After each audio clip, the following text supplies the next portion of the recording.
Assalamualaikum warahmatullahi wabarakatuh. Saya Syahabuddin. Terima kasih banyak kerana anda berada di channel YouTube saya. Dan terima kasih banyak jika anda telah tekan butang subscribe. Kalau belum tekan butang berkenaan, tekan butang itu sekarang. Jika ada video-video yang bermanfaat, insyaAllah akan ada di feed YouTube anda.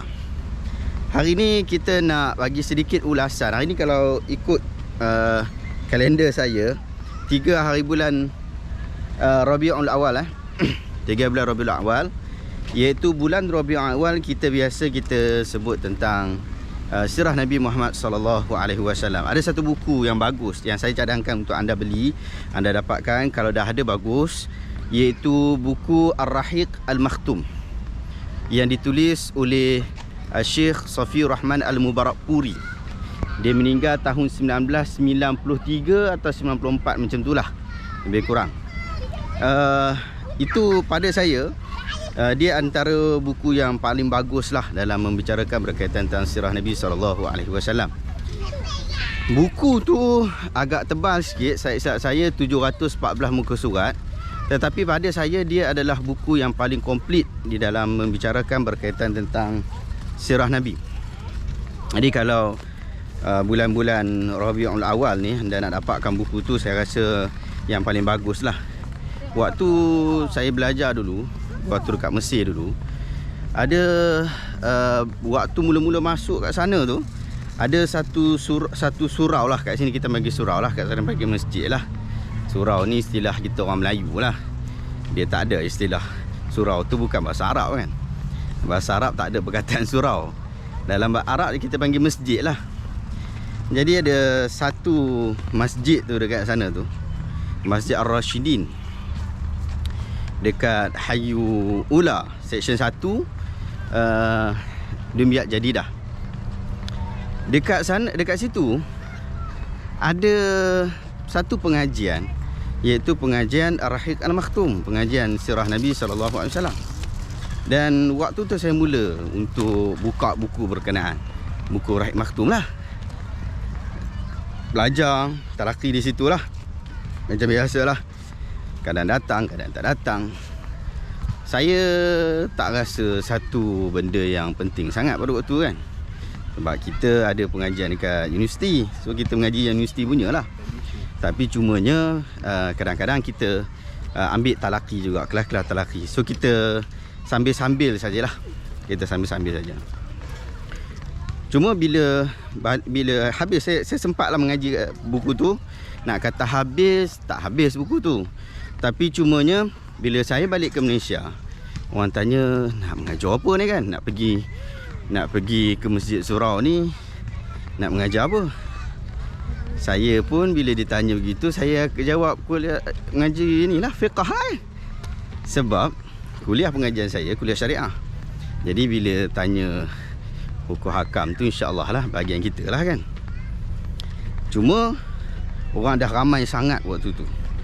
Bila orang dah ramai sangat, ustaz-ustaz banyak yang mengajar ni apa semua kan.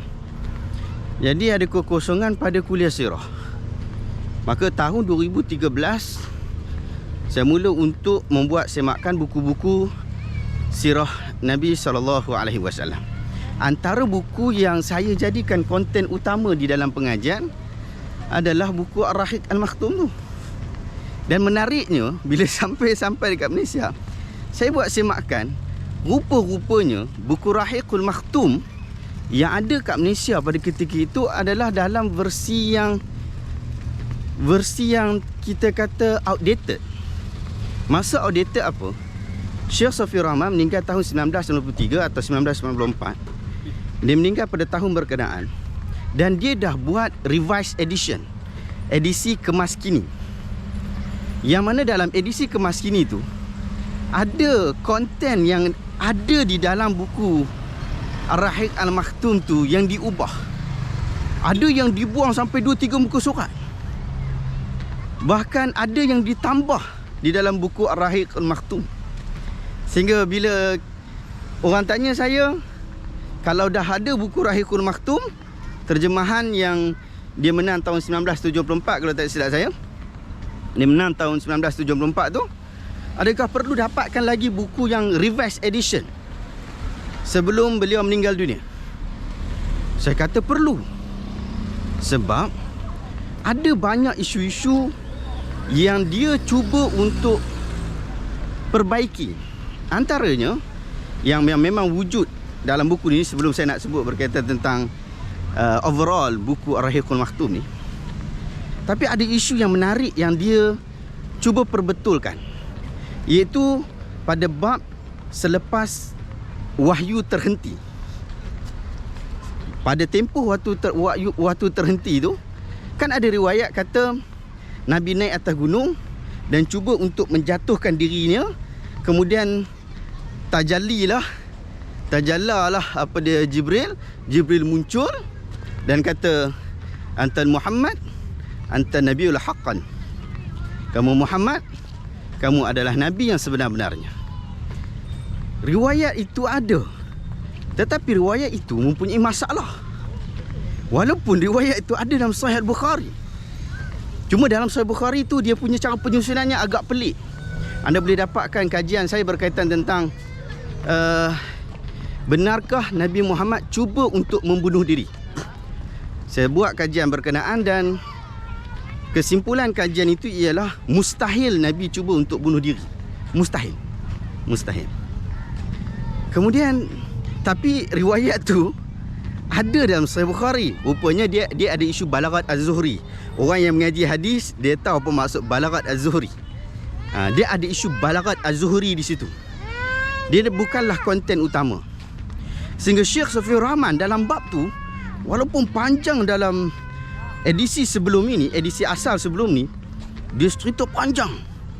Tapi dalam bab tu, dia buang 2-3 muka surat dan dia tinggalkan nas yang ada dalam Sahih Al-Bukhari saja. So menarik Menarik.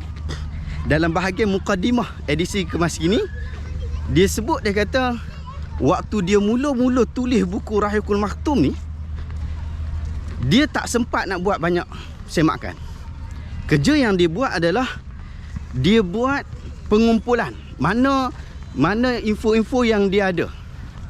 Dan dia berniat bila dia ada masa nanti selepas daripada pertandingan yang dibuat oleh Rabitah Alam Islami tu, Kesatuan Ulama Islam Sedunia tu, dia berniat kalau aku ada masa nanti, aku akan buat pembetulan ataupun buat revised edition.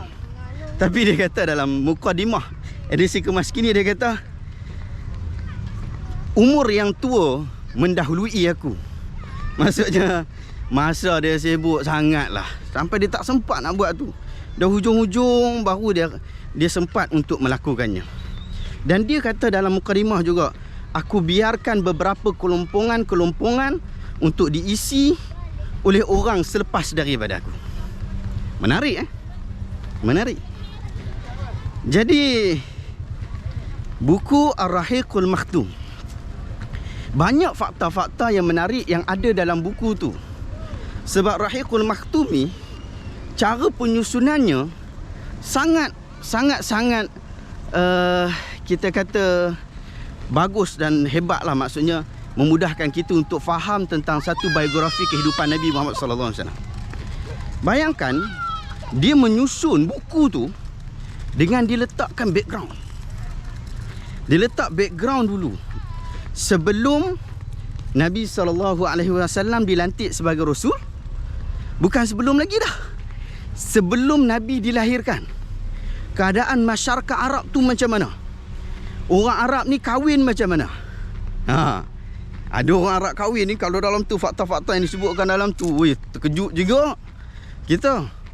Ada orang Arab kahwin ni, waktu tu panggil orang perempuan, panggil orang lelaki ramai-ramai, berzina secara beramai-ramai, bergile-gile. Kemudian dah keluar anak, dia main pilih saja, dia main pick up. Benda tu disebutkan dalam buku tu. Banyak fakta-fakta yang menarik, seperti asal bagi kaum Arab, asal keturunan Nabi SAW, yang sampai tahap kita hari ni Habib-Habib, Tok Syekh kata aku turunan Nabi tu, dia kena buktikan.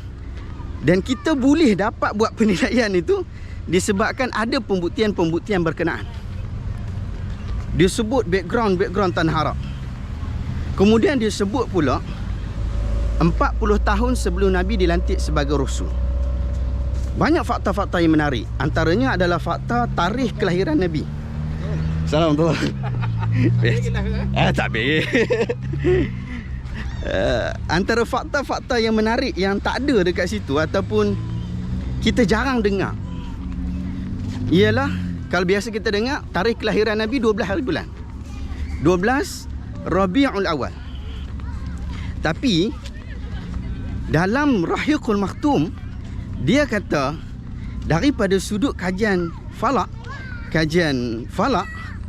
astronomi, dan daripada sudut data-data yang dikumpulkan, mustahil Nabi dilahirkan pada 12 Rabiul Awal. Dia kata fakta yang lebih tepat adalah 8 Rabiul Awal. Dia kata 8 Rabiul Awal.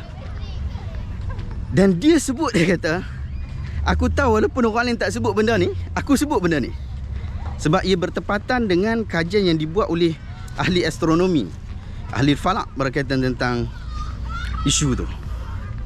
Jadi itu antara fakta menarik. Dia bukan sekadar disebut fakta saja. Dia bukan sekadar disebutkan satu kenyataan dia, pandangan dia saja, tetapi dia keluarkan sebab kenapa dia pilih 8 Rabiul Awal. Dapatkan buku tu, anda baca bahagian kelahiran Nabi SAW, dan anda akan dapat tahu bagaimana Syekh Safiur Rahman memilih tarikh berkenaan. Itu antara perkara yang menarik dalam buku Rahiqul Maktum. Banyak lagi cerita-cerita yang kadang-kadang kita tak tahu, tapi sebenarnya ada disebutkan dalam Rahiqul Maktum. Antaranya adalah kisah-kisah perang yang diceritakan secara detail. Bagaimana perlakuan ataupun perbuatan para sahabat di dalam perang-perang berkenaan. Menariknya Ar-Rahiqul Maktum, buku sirah Nabi yang kita sebut ni, menariknya dia bukan main cakap kosong. Dia letakkan rujukan di bahagian bawah supaya kita dapat buat penilaian, kita dapat buat semakan lagi, semakan yang berpanjangan, sehingga semakan kita itu boleh menilai dari sudut kualiti hadis ataupun kualiti riwayat, cerita, dan juga daripada sudut bagaimana kita nak mengambil hikmah yang lebih panjang. Sebab buku Rahiqul Maktum dia tak sama macam buku Fiqh Sirah Nabawiyah yang ditulis oleh Dr. Said Ramadan Al-Buti. Dr. Said Ramadan Al-Buti rahimahullah, dia tulis buku tu dalam keadaan dia nak bagi pengajaran. Jadi fakta-fakta sejarah tak banyak dalam buku Fiqh Sirah Nabawiyah. Dia nak bagi orang faham hikmah-hikmah yang ada di situ. Jadi tak banyaklah cerita sirah dalam tu. Walaupun lebih banyaklah daripada buku-buku sirah kita kan. Tapi cumanya nak kata nak banding dengan Rahiqul Maktum, Rahiqul Maktum pula dia bukan buku hikmah. Dia buku cerita tentang sejarah. Dia cerita tentang fakta yang berlaku. Menarik buku tu. Cerita-cerita perang dia masukkan, bahkan background 3 tahun sebelum dakwah dibuat secara besar-besaran tu sangat jelas. Di dalam buku Rahiqul Maktum sangat jelas. Lepas tempoh 3 tahun tu, kali pertama Nabi naik di atas bukit Safa, Nabi sebut ya Sabahah tu, memang padu. Kalau kita baca tu memang padu. Kemudian detik-detik 13 tahun Nabi berada di Mekah tu, dia jelaskan dengan begitu teliti.